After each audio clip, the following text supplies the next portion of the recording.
Madame Mbacké Khalifa Ndiaye, je suis la directrice du programme d'alphabétisation et d'apprentissage des métiers. Ñu fi taxawoon na ñëw tey dañu bëggoon a ñëpp ñoo xam ne ñi ay acteurs la ñu nekk ci biir région bi te nekk ci développement wala nekk ci d'autres préoccupations yoo xam ni dafay suqali gox yi dafay suqali village yi que ñoo ñëpp ñëw toog kanamu madame la ministre mi yore tutelle projet bi les autorités administratives les maires et cetera les associations pour qu'on discute échanger parce que c'est important ba la ñuy sóobu ci liggéey bi waxtaan dafa baax te ba la ñuy waxtaan sax defoon nañu benn étude boo xam ne bi ñu dem xool fan la projet bi war a dem parce que projet bi ci 300 villages ñetti téeméeri village la war a dem ci Kaolack ci Fatick ak fii ci Thiès il fallait que ñu xam fan la ñuy dem fi ñuy dem nag dafa war a nekk ci gox yi gën a ñàkk gox yi nga xam ne ñoo ko soxla pas rek dem ci n'importe quel kii loolu moo tax ñu ne am na ñetti éléments yoo xam ne yu am importance ci fi mu war a dem d'abord ci niveau de pauvreté bi ñàkk bi fan la gën a tare beneen bi aussi ci niveau maanaam njàng mi fan la ñàkkee ndax bala ngay doon nu ngi koy waxati taalibe nu ngi koy waxati sax mun loo doon xam je sais même plus waaw loo doon loolu taalibeem doo mën a doon sëriñam donc loolu itam daf ci am solo ak beneen bi aussi mooy njàng mi que ça soit arabe wala français fan la toll ñett yooyu daal bi ñu leen boole ba kii leen ci lañ ñu nag identifier orienté ñu ci communes yi ñu war a dem ndax ñi war a dem ci ñaar fukki commune ak juróom-ñaar ci ñetti régions yi ci ñetti téeméeri village loolu bi ñu defee liggéey boobu ba pare nag ci la ñu xam fan la ñu mën a jëm tey jii par exemple boo ñëwee fii ci région de Thiès bi tey juróom-ñaar fukk ak ñaar village ci ñaari département muy Tivaouane ak Mbour am na ku ma wax sax ne ma waa lu tax Thiès waaye Thiès xëy na gaa fa mu war a bëgg yeggagu fa waaye mooy tane ñeneen donc pour dimbali pour équilibrer ci foofu lañ dem loolu itam ci ñan lañ ko jëmale ci xale yi nga xam ne jàngatuñu école dañu dem ba yàgg ñu dàqale léeg-léeg dañ leen di dàq sax ci erreur ndax xale bi bu noppee rek timide nekk ca classe bi ca ruq ba maître bi dootul am sa jot day xëy suba ne kii xamul dara dàq la fekk ne kooku la mu làq ca biir macha allah le cas de Thierno Diom bi ma wax rek du ma ci dellu soit pël la mosula dugg école mosula jàng ñu dugg ko ci suñu école communautaire de base ñeenti at la jàng am entrée en sixième am CFE dem CM Daaru Minam en sixième dafa am ay 18-19 moyenne ñu tëbal ko 5e mu dem 4e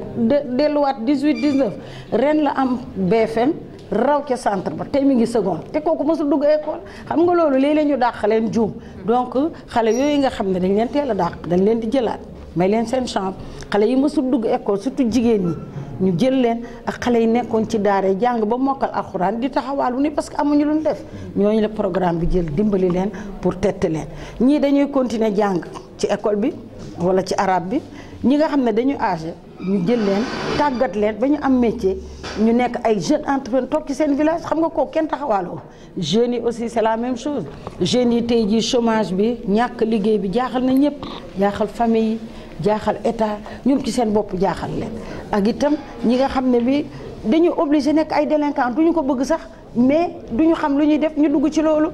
ak ñiy jël gaal yi di dem ñooñu la programme bi itam jël dajale jàngal leen métier comme ni may wax rek dama fi dellu si njàng dafa am solo mooy soubassement développement ñooñu itam buñ leen jàngalee ci biir atelier yi nga xam ne artisans yi ñu ngi ci seen village yi artisans yi ñoom tamit ñu tàggat leen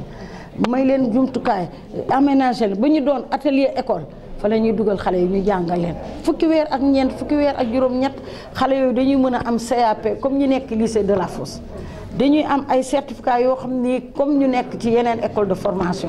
yi ñooñu bu ñu amul liggéey sax ñu créer leen micro entreprise ñu toog ci seen biir gox di liggéey di ci am tuut kon kenn dootul doon marchand ambulant kenn dootul jël ci gaal feneen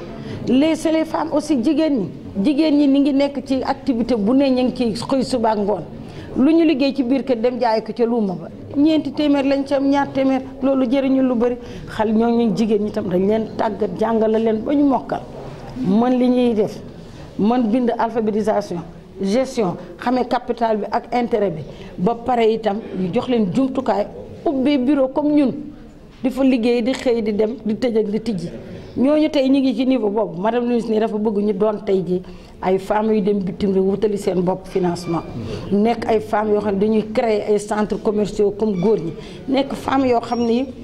dañuy créer ay usines di transformer seen produit dajale ko labelliser ko def ko ba mu rafet jaay ko bitim réew waaye ñooñu ñett ma wax ñëpp ku ci nekk boo amee loo jàpp Sénégal jëm kanam. Bon, merci. Comme nous l'avons dit tout à l'heure, le PALAM, c'est un programme d'alphabétisation et d'apprentissage des métiers pour la réduction de la pauvreté. Quand on dit pauvreté, cela ressort du fait que c'est un programme multisectoriel, c'est un programme multidimensionnel. Et de ce point de vue, cela touche donc les groupes vulnérables, les enfants de 9 à 15 ans qui n'ont jamais été à l'école ou qui ont été déscolarisés précocement, ou les enfants des daara. Donc il fallait les prendre en charge vers une double finalité, la passerelle académique pour leur permettre de réintégrer ou d'intégrer l'enseignement moyen secondaire, ou ceux qui sont âgés, qu'on puisse les récupérer et de pouvoir leur inculquer l'esprit entrepreneurial pour que plus tard, que ces jeunes-là ne fassent plus l'exode rural, mais restent dans leur village et gèrent leurs activités génératrices de revenus. Bon, c'est également la préoccupation de l'emploi des jeunes qui constitue une grande problématique, ou tout simplement les jeunes qui empruntent les pirogues vers l'immigration clandestine. Vous voyez ce que cela cause comme dégâts. C'est aussi les jeunes qui ne savent pas où aller désœuvrer, bon, pour ne pas dire dans la délinquance, mais des jeunes qui sont confrontés à de grandes difficultés d'insertion au plan social, au plan économique. Et le PALAM va contribuer dans ce sens. On ne peut pas régler tous les problèmes. Mais du point de vue de la stratégie qui est développée, je suis sûre, à près de 92%, on pourra contribuer aux objectifs visés par le plan Sénégal émergent à travers ces 3 axes, particulièrement à travers l'axe de développement du capital humain. Parce qu'on ne peut pas avoir des ressources si on n'a pas la maîtrise de ce qu'on veut faire. Donc l'éducation et la formation constituent des secteurs très forts et qui constituent le développement, le soubassement de tout développement durable. Donc on met l'accent à ce niveau. J'ai parlé des enfants, mais les jeunes, c'est un peu leur donner une formation qualifiante qui leur permet de pouvoir en tout cas créer des micro-entreprises et générer en tout cas des ressources financières. C'est également les femmes qui s'activent dans toutes les filières de développement. Elles sont déjà dans quelque chose. Mais ce qui leur manque, comme je l'ai dit tout à l'heure, c'est un manque de professionnalisme. C'est un manque également de labellisation de leurs produits. Parce qu'avant d'acheter un produit, rien que le regard doit vous attirer. C'est également un peu le problème de débouché, le problème d'écoulement. Ces 3 éléments réunis permettent en tout cas de pouvoir atteindre l'autonomisation dont on parle. Et le PALAM va aller dans ce sens. On fait des micro-entreprises, c'est bon. Mais aussi, il ne faut pas que les femmes restent dans le micro. Il faut tendre aussi vers les moyennes entreprises et industries, pour qu'elles puissent, les produits qu'elles réalisent, qu'elles puissent les transformer et créer des usines de transformation et de pouvoir l'exporter. Ça, c'est important. C'est aussi que les femmes puissent avoir l'esprit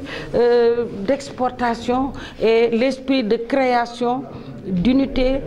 comme des centres commerciaux, à l'instar des hommes. C'est aussi qu'elles aient l'audace d'aller vers l'extérieur et de rechercher elles-mêmes des financements pour augmenter leurs ressources. C'est ça un peu que fait le PALAM, en tout cas pour contribuer largement au plan Sénégal émergent à travers ces 3 axes. Parce que le premier, c'est la création de richesses, le deuxième, c'est le capital humain, le troisième, qui est plus important, c'est la bonne gouvernance. Si on n'a pas une bonne gouvernance, on ne peut pas arriver, en tout cas, à sortir du sous-développement. Et comme son nom l'indique, notre slogan, Madame la ministre a parlé des 3 groupes vulnérables qui constituent la famille, les enfants, les jeunes et les femmes. Si ces différentes catégories sont prises en charge au sein de la famille va être renforcée, elle va être épanouie. Et dans le village, si chaque famille est épanouie, forcément on va vers un village émergent. Et si tous les villages sont émergents, je pense qu'on sera sur la rampe de l'émergence, comme le dit souvent Monsieur le Président de la République. Et c'est réalisable et faisable. Madame, on voit que la demande est beaucoup.